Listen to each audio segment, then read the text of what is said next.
Sebelum masuk lebih dalam tentang cara membuat tugas di dalam PowerPoint, saya akan menjelaskan terlebih dahulu terkait sejarah Microsoft PowerPoint.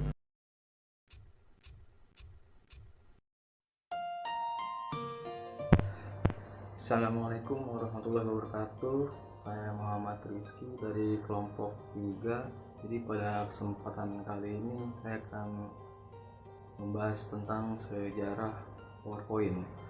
Jadi aplikasi Microsoft PowerPoint ini pertama kali dikembangkan oleh Bob Gaskin dan Dennis Austin sebagai presenter untuk perusahaan bernama Photoshop.inc yang kemudian mereka ubah namanya itu menjadi PowerPoint.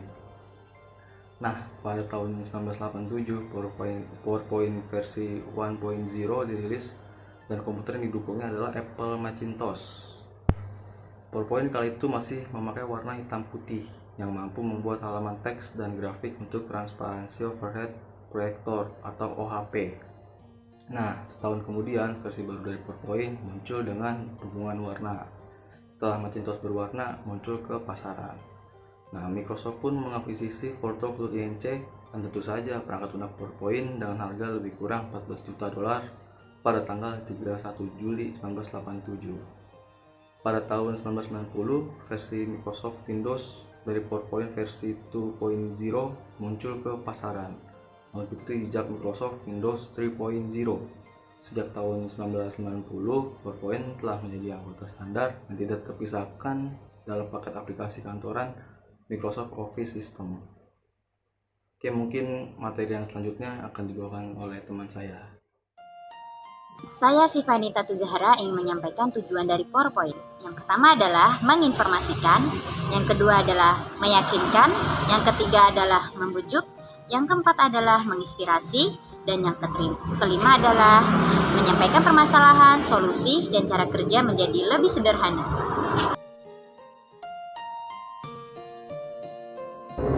Kelebihan PowerPoint. 1. Kemudahan pengoperasian Microsoft PowerPoint merupakan aplikasi yang cukup mudah digunakan dan dioperasikan bahkan oleh newbie sekalipun. Yang kedua, ekspor atau impor presentasi. Presentasi yang dibuat dengan PowerPoint bisa diekspor ke berbagai format dengan mudah, langsung dari aplikasi Microsoft PowerPoint. Yang ketiga, downloadable templates. Fitur yang tak ketinggalan adalah dukungan template yang dapat di-download dan digunakan untuk presentasi kita. Template merupakan kerangka siap pakai yang bisa digunakan untuk dimodifikasi.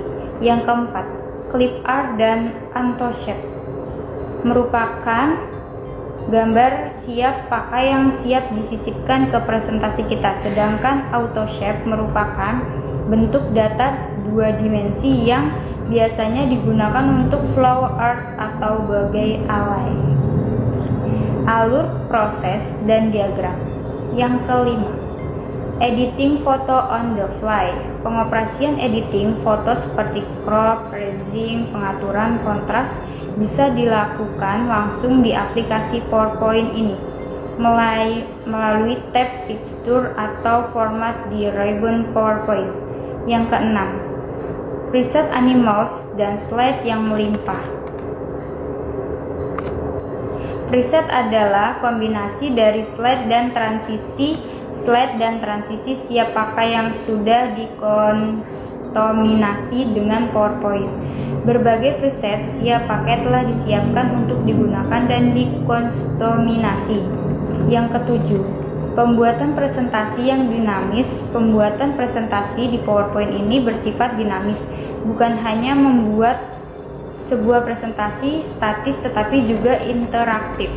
Yang kedelapan, presentasi yang dihasilkan bisa dibuat objek yang lebih interaktif seperti button dan link audio dan juga web URL.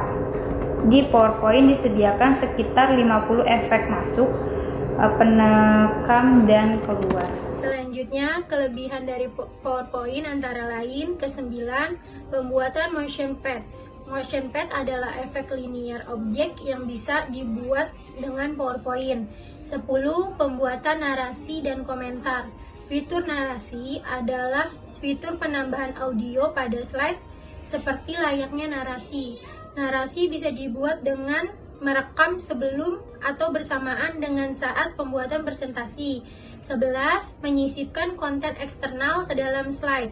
Konten eksternal dimungkinkan dengan fitur OLED, objek, linking, dan embedding yang disematkan pada aplikasi PowerPoint ini. 11. Pembuatan objek animasi berformat GIF. GIF merupakan format animasi bergerak yang berukuran ringan dan kecil. Dengan PowerPoint, kita bisa membuat objek animasi berformat GIF dengan mudah tanpa tools tambahan. 12. Menyisipkan statistik ke dalam slide. Dengan PowerPoint, kita bisa dengan mudah menyisipkan statistik untuk keperluan menampilkan data riset.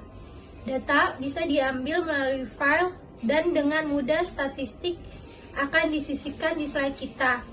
13. Fitur sharing presentasi. Sharing presentasi menjadi hal penting di mana saat ini sudah memasuki era di mana dokumen dapat dibagi dan dikolaborasikan dengan call team. Fitur sharing sendiri sudah disediakan sebagai bagian dari aplikasi Microsoft PowerPoint ini. 13. Fitur Smart Lookup. Fitur Smart Lookup berfungsi melakukan pencarian kata dari dokumen yang sedang dibuka tanpa perlu membuka browser, mencari keyword di search engine, dan mencari hasil pencarian relevan. 15. Fitur Quick Style untuk Auto Shape. Quick Style sendiri merupakan preset yang terdiri dari pewarnaan objek, border, ketebalan background, dan sebagainya. Dengan Quick Style, kita bisa melakukan pemformatan objek dengan mudah tanpa perlu mengatur satu persatu properti yang ada. Terakhir, 16. Grouping slide ke section. Fitur yang tak kalah menarik dari aplikasi Microsoft PowerPoint adalah adanya fitur penggabungan slide dalam section. Section merupakan penggabungan beberapa slide yang disimpan di dalam tab dengan nama tertentu untuk memudahkan pengorganisasian presentasi dengan jumlah slide yang banyak.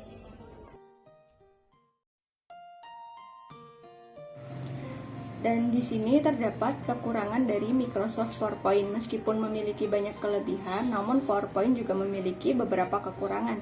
Di antaranya yaitu yang pertama, harga lisensi Microsoft lumayan mahal. Yang kedua, dokumen yang dihasilkan tidak stabil. Yang ketiga, tidak dapat diakses oleh platform lain selain Microsoft. Yang keempat, termasuk software berat. Dan yang kelima, akses terbatas apabila menggunakan fitur standar.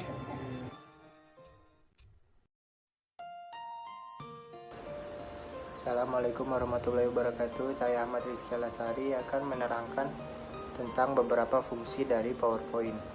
Di antaranya, sarana untuk mempermudah melakukan sebuah presentasi, membuat materi presentasi berbentuk soft copy sehingga dapat diakses oleh berbagai perangkat gawai, mempermudah pembuatan presentasi dalam bentuk slide yang menarik dengan fitur audio, video, gambar, dan animasi serta template yang akan dipergunakan.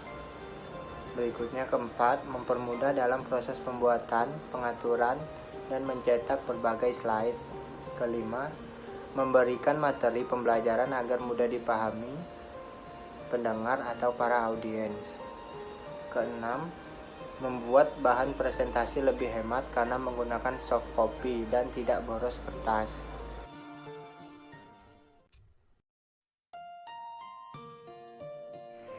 Assalamualaikum warahmatullahi wabarakatuh. Saya Natalia Kusuma ingin menyampaikan beberapa fungsi dari PowerPoint. Sebelumnya sudah disampaikan oleh teman saya, Kak Ahmad Rizky, dan saya ingin melanjutkannya. Fungsi dari PowerPoint menuturkan sebuah cerita menjadi lebih sederhana dan mudah dipahami audiens. Mempengaruhi audiens atau pendengar dengan suatu gagasan teks, audio, dan visual.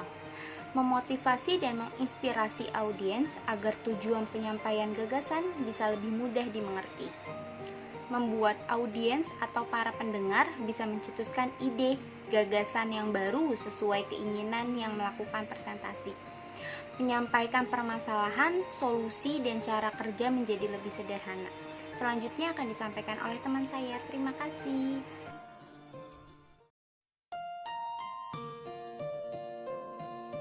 Jadi kesimpulannya adalah Microsoft PowerPoint merupakan sebuah program yang dibuat khusus oleh Microsoft untuk mengolah dan menampilkan presentasi. Dan tujuan dari presentasi ini adalah